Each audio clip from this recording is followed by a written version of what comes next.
Pada masa pemerintahan Amirul Mukminin Umar bin Khattab, terjadi banyak pembebasan wilayah. Bahkan pembebasan wilayah berhasil mencapai Damaskus, yang sekarang kita kenal sebagai ibu kota Suriah. Nah, setelah penaklukan Damaskus, perluasan wilayah pun dilanjutkan ke Baitul Maqdis. Sebelum terjadi pembebasan Baitul Maqdis, Abu Ubaidah bin Jarrah mengirim surat ke penduduk Baitul Maqdis, tepatnya ke patriark yang memimpin di sana. Tujuannya jelas, yaitu untuk mengajak mereka berdamai atau memeluk agama Islam. Tapi sayangnya, kedua tawaran itu ditolak mentah-mentah. Akhirnya, Abu Ubaidah bin Jarrah dan pasukannya pun mengepung wilayah Ilya dan Baitul Maqdis.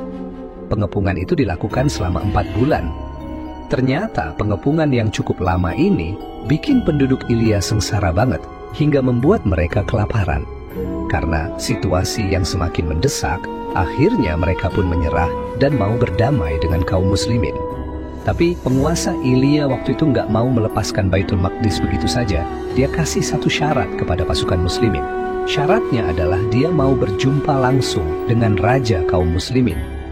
Aku mau berdamai dengan kalian, tapi syaratnya raja kalian yang langsung datang ke sini untuk menerima kunci dan menandatangani bukti perdamaian.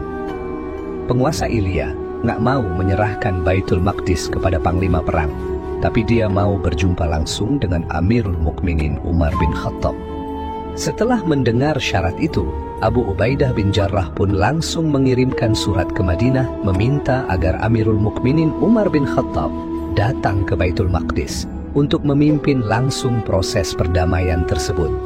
Setelah menerima kabar tersebut, Amirul Mukminin memanggil Utsman bin Affan radhiyallahu anhu dan Ali bin Abi Thalib radhiyallahu anhu untuk berdiskusi. Amirul Mukminin pun bertanya kepada mereka, apakah ia perlu berangkat ke Baitul Maqdis atau tidak.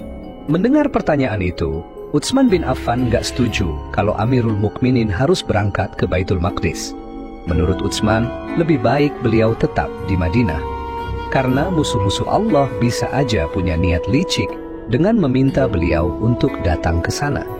Utsman juga khawatir ada sesuatu yang gak diinginkan terjadi selama perjalanan, apalagi jaraknya jauh dan gak ada yang tahu apa yang udah direncanakan oleh musuh. Jadi Utsman menyarankan agar Amirul Mukminin tetap berada di Madinah, biar pasukan saja yang mengurus masalah pembebasan Baitul Maqdis. Mendengar pernyataan Utsman, Ali bin Abi Thalib menyanggah pernyataan itu. Ali nggak setuju dengan apa yang disampaikan oleh Utsman. Beliau malah semangatin Amirul Mukminin untuk berangkat ke Baitul Maqdis. Berangkatlah engkau ke Baitul Maqdis. Demi Allah, Allah akan memberikan kemenangan lewat tanganmu. Perjalanan yang penuh tantangan melintasi gurun pasir, bukit, dan gunung itu ada pahala yang sangat besar yang akan engkau dapati. Setelah mempertimbangkan dua pendapat tadi, maka Amirul Mukminin memandang Utsman bin Affan, lalu beliau berkata, semoga Allah membalas kebaikanmu, wahai Utsman. Engkau telah mempertimbangkan soal kejahatan musuh terhadapku. Setelah itu, Amirul Mukminin melihat ke arah Ali bin Abi Thalib, lalu beliau berkata, pendapatmu, wahai Ali, juga sangat baik, agar aku bisa menyemangati kaum muslimin dan bergabung dengan mereka yang ada di sana. Semoga Allah memberi balasan terbaik untuk kalian berdua. Dengan dorongan itu, akhirnya beliau memilih pendapat Ali dan mutusin buat berangkat ke negeri Syam. Kalau kalian pikir Umar bin Khattab berangkat ke Baitul Maqdis dikawal oleh beribu pasukan, kalian salah besar. Beliau nggak membawa pasukan yang besar, tapi Amirul Mukminin Umar bin Khattab hanya ditemenin sama seorang pembantunya, yaitu Aslam. Kebayangkan guys, gimana beraninya pemimpin umat Islam waktu itu? Beliau padahal pemimpin paling top di dunia saat itu, pasukannya juga banyak banget. Tapi beliau memilih untuk berangkat ke Syam hanya ditemani seorang pembantu. Nggak ada obat guys. Oke, yuk kita lanjut. Untuk menempuh perjalanan yang panjang itu, Amirul Mukminin menyiapkan 1 ekor unta, karena cuman unta yang kuat untuk melintasi jarak dari Madinah ke Baitul Maqdis. Kalau pakai kuda, ya nggak bakal kuat guys kalau kuda ngelintasin padang pasir sejauh itu. Saat mereka mau berangkat, Amirul Mukminin berkata kepada Aslam, "Wahai Aslam, nanti kalau kita udah jalan, kita gantian ya naik untanya. Sesekali kamu yang naik, aku yang tuntun. Pas kamu di atas unta, bacalah Al-Quran, biar aku yang dengar. Nanti, kalau aku yang di atas unta, aku yang baca, biar kamu yang dengar." Aslam kaget banget waktu dengar apa yang disampaikan Amirul Mukminin. "Wahai Amirul Mukminin, bagaimana mungkin aku duduk di atas unta, sementara engkau di bawah menuntunnya? Engkau adalah pemimpin kami, gak pantas aku melakukan itu." Lalu Amirul Mukminin menegaskan, "Wahai Aslam, bukankah engkau juga manusia yang bisa capek dan lelah? Duduklah di atas unta ini." Akhirnya, Aslam pun nurut sama perintah Umar, dan mereka pun mulai perjalanan dari Madinah menuju Palestina. Zaman itu, perjalanan kayak gini tuh butuh waktu, setidaknya sebulan, kadang bisa lebih. Nggak kayak sekarang, kalau sekarang mah beberapa jam juga udah sampai. Singkat cerita, Umar dan Aslam pun sampai di Palestina. Ketika Amirul Mukminin mendekati pasukan muslimin yang udah nungguin mereka, Abu Ubaidah dan Amr bin Ash pun terkejut melihat keadaan pemimpin mereka dengan pakaian yang super sederhana. Pakaian itu terdapat banyak tambalan, kalau dihitung jumlahnya ada 17 tambalan. Mereka pun mulai khawatir. Lalu mereka pun memberikan baju yang lebih layak buat seorang pemimpin kepada Umar untuk memakainya. Tujuan mereka baik, agar beliau terlihat lebih berwibawa ketika mengambil kunci Baitul Maqdis. Kalian tahu apa yang dilakukan Amirul Mukminin Umar bin Khattab? Beliau menolak saran itu dengan tegas. Lalu beliau mengucapkan sebuah kalimat yang menggetarkan hati siapapun yang mendengarnya. Kalimat ini menjadi simbol semangat bagi umat Islam sampai hari kiamat. Amirul Mukminin berkata, "Kita adalah umat yang dimuliakan dengan Islam, bukan dengan pakaian, bukan pula dengan kendaraan. Kita dimuliakan dengan Islam, bukan dengan rumah mewah, bukan juga dengan harta yang melimpah. Oleh karena itu, barang siapa yang mencari kemuliaan selain melalui Islam, maka Allah akan menghinakannya." Setelah itu, beliau berjalan ke arah pasukan muslimin. Saat berhadapan dengan pasukan, Umar pun berkata, "Aku wasiatkan kalian untuk selalu bertakwa kepada Allah Subhanahu wa Ta'ala." Beliau selalu menekankan pentingnya takwa, karena Allah akan memenangkan orang-orang yang bertakwa. Kemudian, beliau pun berjalan menuju Baitul Maqdis. Pas mau masuk ke Baitul Maqdis, kebetulan giliran Umar yang nuntun unta, sementara Aslam yang duduk di atas unta. Lalu beliau pun berkata, "Wahai Aslam, sekarang giliranku yang menuntun unta ini, istirahatlah engkau di atasnya." Namun Aslam menolaknya karena nggak mungkin dia melakukan itu, sebab posisi mereka udah di depan Baitul Maqdis. "Wahai Amirul Mukminin, jangan, engkau akan bertemu para pemimpin. Kalau aku yang di atas, nanti mereka berpikir, akulah khalifahnya, bukan engkau." Lalu Umar pun menjawab dengan tegas, "Demi Allah, kamu harus naik sekarang walaupun mereka berpikir kamu sebagai khalifah. Karena yang memintamu adalah Amirul Mukminin." Akhirnya, Aslam pun nurut. Dia naik ke atas unta, dan Umar tetap menuntunnya dengan rendah hati. Gemuruh pasukan muslimin makin terdengar jelas, membuat penduduk Nasrani di dalam Baitul Maqdis mulai merasa was-was.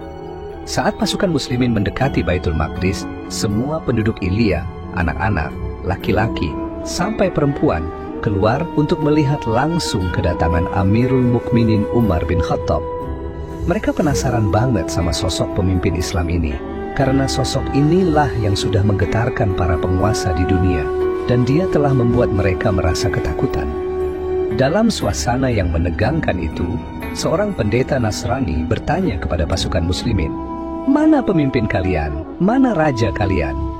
Pasukan muslimin pun menjawab, "Amirul Mukminin adalah orang yang sedang menuntun unta itu. Dialah pemimpin kami." Mendengar jawaban dari pasukan muslimin, semua orang yang ada di situ merasa takjub. Lalu pendeta itu bertanya lagi, "Jadi, siapa yang duduk di atas unta itu?" Pasukan muslimin menjawab, "Itu adalah pembantu Amirul Mukminin."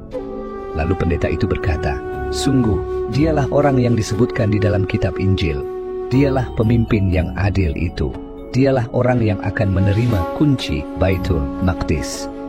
Ketika Umar sampai di Baitul Maqdis, para pemimpin dan patriark Nasrani menyambutnya dengan penuh hormat.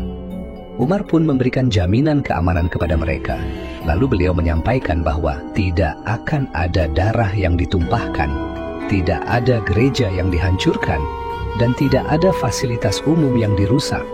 Barang siapa yang ingin tinggal, maka akan dijamin keamanannya. Dan barang siapa yang ingin pergi, akan diberikan perlindungan sampai ke tempat tujuan. Setelah Umar memberikan jaminan keamanan, salah satu patriark Nasrani berkata, "Inilah sahabat Muhammad, ia benar-benar sahabat Muhammad. Inilah orang yang disebutkan di dalam kitab-kitab kami, orang yang akan menerima kunci Baitul Maqdis." Pada hari itu, Baitul Maqdis resmi diserahkan kepada Amirul Mukminin Umar bin Khattab. Setelah pembebasan itu, Umar meminta patriark Nasrani untuk menunjukkan lokasi Masjidil Aqsa. Beliau ingin tahu di mana tempat akhir perjalanan Isra Nabi dan awal Mi'raj Nabi. Para pemuka Nasrani menunjukkan lokasinya, termasuk gereja bernama Kanisah yang ada di dekat itu. Patriark bahkan menawarkan Umar untuk salat di dalam gereja, tapi Umar menolak dengan tegas. Beliau berkata, "Tidak, aku tidak akan salat di sini. Aku khawatir nanti orang-orang setelahku akan berkata, Umar pernah salat di sini." Lalu mereka mengubah gereja ini menjadi masjid. Saat Umar melihat kondisi sekitar Masjidil Aqsa, beliau merasa kaget sekaligus sedih. Ternyata tempat itu dijadikan tempat pembuangan sampah oleh orang-orang Nasrani untuk menghinakan kaum Yahudi. Lalu Amirul Mukminin langsung meminta para sahabat untuk membersihkan tempat itu. Mulai dari hari Senin sampai hari Kamis, mereka sibuk bersih-bersih sampai Masjidil Aqsa dan wilayah Al-Quds benar-benar bersih. Setelah itu, Umar bertanya kepada para sahabat tentang lokasi tempat salat Nabi saat Isra Mi'raj. Mereka pun menunjukkan lokasinya dan Umar memandangnya dengan penuh rasa hormat. Di hari Jumatnya, Amirul Mukminin mencari Bilal lalu memerintahkan kepadanya untuk mengumandangkan azan di Baitul Maqdis. Namun Bilal menolak dengan penuh hormat. "Wahai Amirul Mukminin, demi Allah, aku tidak akan mengumandangkan azan untuk siapapun setelah Nabi SAW. Aku telah bersumpah tidak akan mengumandangkan azan setelah beliau wafat."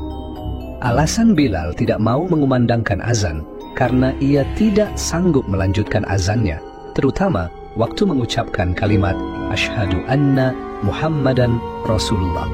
Setiap kali ia mengucapkan kalimat tersebut, kenangan tentang Nabi Muhammad begitu menggetarkan hatinya, sehingga ia selalu teringat kepada beliau dan tidak bisa menahan tangis. Perasaan kehilangan yang mendalam ini sudah terjadi sejak wafatnya Rasulullah di zaman Abu Bakar As-Siddiq.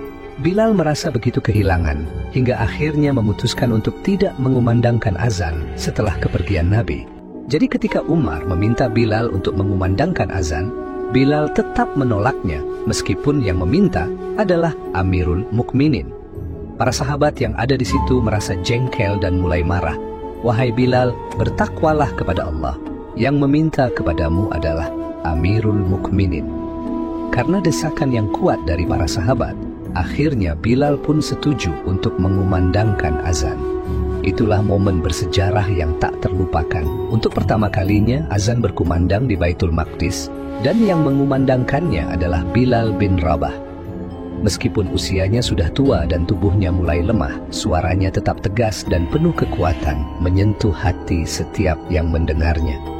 Namun, waktu sampai pada kalimat Asyhadu anna Muhammadan Rasulullah, air mata Bilal pun mengalir deras. Suaranya pecah, tak mampu menahan rasa rindu yang mendalam kepada Rasulullah. Bukan cuma Bilal, Umar bin Khattab juga nggak sanggup menahan air matanya. Begitupun seluruh kaum muslimin yang ada di sana. Mereka semua menangis. Suara azan Bilal yang pertama kali menggema di Baitul Maqdis mengingatkan mereka pada masa-masa indah bersama Nabi Muhammad. Azan itu menghidupkan kembali kenangan-kenangan manis, terutama saat Rasulullah masih ada di tengah-tengah mereka. Dan suara azan Bilal selalu menggema di setiap hari mereka. Setelah Bilal selesai mengumandangkan azan, Umar memimpin salat Jumat di Masjidil Aqsa. Setelah itu, beliau secara resmi menyatakan bahwa Baitul Maqdis dan Palestina berada di bawah kekuasaan kaum muslimin yang dipimpin langsung oleh Amirul Mukminin Umar bin Khattab. Wallahu alam bisawab.